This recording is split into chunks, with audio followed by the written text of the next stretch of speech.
नमस्कार, मैं ज्ञान प्रकाश। आज मैं आप सभी लोग के लिए ये बायोलॉजी का बहुत ही महत्वपूर्ण टॉपिक लेकर के आया हूं और वह है कोशिका क्या विभाजन, सेल डिवीजन।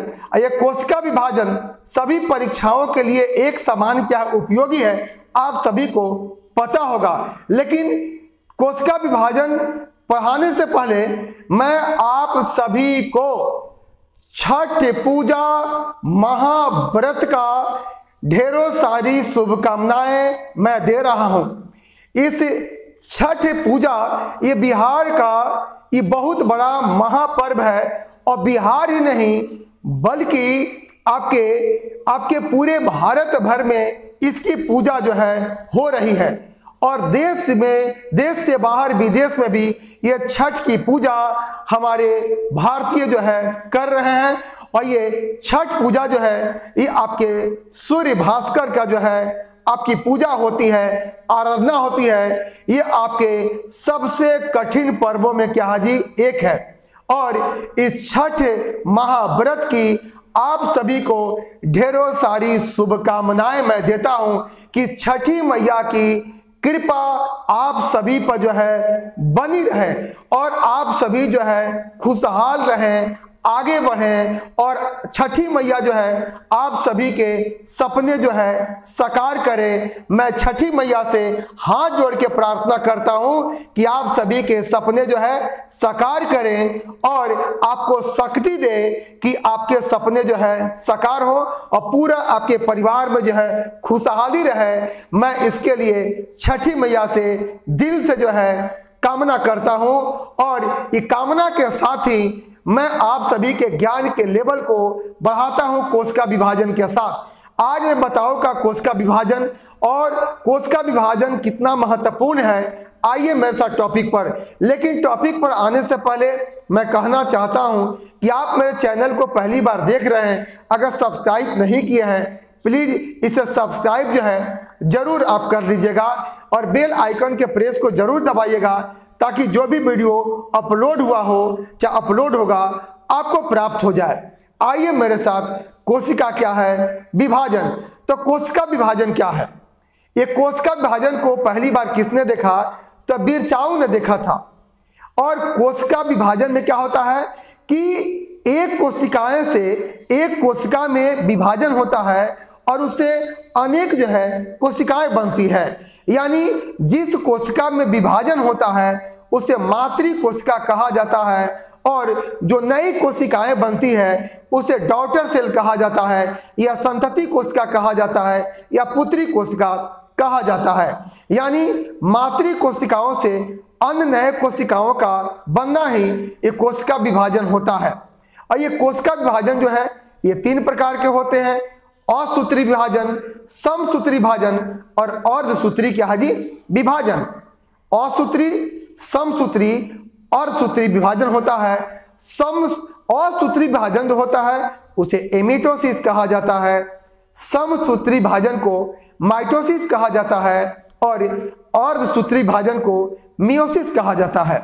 तो असूत्री जो विभाजन होता है वो सबसे कम विकसित एक कोशिकीय आपके जीवों में होता है। सबसे कम विकसित एक कोशिकीय जीवों में आपको असूत्री विभाजन होता है, जबकि समसूत्री विभाजन जो होता है वो कायिक कोशिकाओं में होता है यानी सोमैटिक आपका सेल में होता है। जबकि अर्ध आपका सूत्री विभाजन जो होता है वो केवल जनन आपके कोशिकाओं में होता है। और मैं पूरी तरह से एक एक चीज को मैं क्लियर करूंगा ताकि आपके परीक्षा में आसान से आसान और कठिन से कठिन क्वेश्चन क्या जी बने। आइए मेरे साथ वीडियो पर कोशिका विभाजन के साथ। यह है कोशिका का विभाजन। तो पहली बार किसने देखा? इसको बिरचाऊ ने देखा था। और एक कोशिका से 2 कोशिकाओं का बनना ही एक कोशिका विभाजन क्या है जी कहलाता है। एक कोशिका से 2 कोशिकाओं का बनना ही कोशिका विभाजन क्या है जी कहलाता है। और एक मातृ कोशिका से संतति कोशिकाओं का बनना होता है। कोशिका विभाजन में क्या होता है? तो एक मातृ कोशिका से संतति यानी डॉटर आपका सेल का बनना होता है। और ये कोशिका जो विभाजन होता है ये 3 प्रकार का होता है: असूत्री, समसूत्री, अर्ध क्या है सूत्री। और असूत्री भाजन को एमिटोसिस कहा जाता है, समसूत्री भाजन को माइटोसिस कहा जाता है और अर्ध आपका सूत्री भाजन को मियोसिस कहा जाता है। आप नोट कर सकते हैं। और यहां बताने जा रहा हूं कि असूत्री भाजन जो होता है केवल एक कोशिकीय जीवों में होता है। हमेशा यहां से सवाल आपके पूछे जाते रहे हैं और आगे भी पूछे जाते रहेंगे, क्योंकि ये जीएस का काफी जो है महत्वपूर्ण आपका टॉपिक है।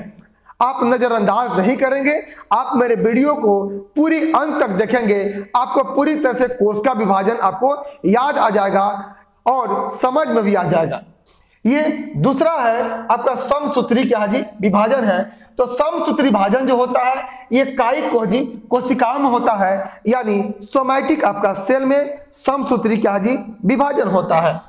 तीसरा है अर्ध आपका सूत्री विभाजन, और अर्ध सूत्री भाजन जो होता है ये आपके जनन कोशिकाओं में होता है। आप सबको याद हो गया होगा, असूत्री भाजन जो होता है एक कोशिकीय जीवों में होता है, समसूत्री भाजन जो होता है ये कायिक कोशिकाओं में होता है, और अर्ध आपका सूत्री जो विभाजन होता है ये जनन कोशिकाओं में होता है। आइए यहाँ पर बताता हूँ असूत्री विभाजन एक कोशिकीय जीवों में होता है, सबसे कम विकसित कोशिकाओं में होता है, और असूत्री भाजन में सबसे पहले जो होता है ये केंद्रक जो है विभाजित होता है। असूत्री भाजन में सबसे पहले केंद्रक विभाजित होता है, और असूत्री भाजन जो होता है ये एक कोशिकीय जीवों में होता है। वो किसमें? जीवाणु में असूत्री भाजन, अमीबा में होता है, शैवाल में होता है, ईस्ट में होता है, प्रोटोजोआ में होता है और नीलहरित शैवाल में होता है। याद हुआ? जीवाणु में होता है, अमीबा में होता है, प्रोटोजोआ में होता है, शैवाल में होता है और नीलहरित जो है आपके शैवालों में जो है ये होता है, ये असूत्री विभाजन। और आगे जो बताने जा रहा हूं ये समसूत्री और अर्ध सूत्री विभाजन। अब आइए आपको जो मैं बताने जा रहा हूं वो है आपका समसूत्री विभाजन। तो समसूत्री विभाजन को पहली बार किसने देखा? तो समसूत्री विभाजन को पहली बार जो है आपको ये फ्लेमिंग ने देखा था। और समसूत्री विभाजन जो होता है ये कायिक आपके कोशिकाओं में होता है, और समसूत्री विभाजन में गुणसूत्रों की संख्या बराबर हो जाती है। समसूत्री विभाजन में गुणसूत्रों की संख्या आपको बराबर हो जाती है, और समसूत्री विभाजन में एक मातृ कोशिका से दो संतति कोशिकाएं बनती है। यानी समसूत्री विभाजन में एक आपके मातृ कोशिका से दो आपके संतति कोशिका बनते हैं, और सभी जीवों में वृद्धि के लिए समसूत्री विभाजन उत्तरदायी है। यानी सभी जीवों में वृद्धि के लिए समसूत्री विभाजन उत्तरदायी है। और आगे है घावों को भरने में समसूत्री विभाजन आवश्यक होता है। घावों को भरने में समसूत्री विभाजन आवश्यक होता है। और आगे है आपका समसूत्री विभाजन से अंगों का पुनरुद्भवन होता है, यानी आपका अंगों का रीजेनरेट आपका होता है समसूत्री विभाजन से। अगर परीक्षा पूछता है कि अंगों के पुनरुद्भवन के लिए कौन सा विभाजन उत्तरदायी है, तो समसूत्री विभाजन अंगों के पुनरुद्भवन के लिए ये आवश्यक होता है। और समसूत्री विभाजन जो होता है इसकी चार अवस्थाएं होती है। पहली अवस्था प्रोफेज है, और प्रोफेज को पूर्वावस्था भी कहा जाता है। और दूसरा अवस्था है मेटाफेज, जिसको मध्यावस्था कहा जाता है।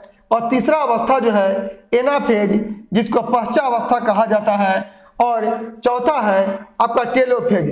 प्रोफेज, मेटाफेज, एनाफेज, टेलोफेज, ये आपके समसूत्री विभाजन की ये चार ये अवस्थाएं हैं। और ये प्रोफेज जो अवस्था है ये समसूत्री विभाजन की प्रथम अवस्था है, जबकि एनाफेज जो है ये समसूत्री विभाजन की ये सबसे छोटी अवस्था है। ये आपका समसूत्री विभाजन हुआ।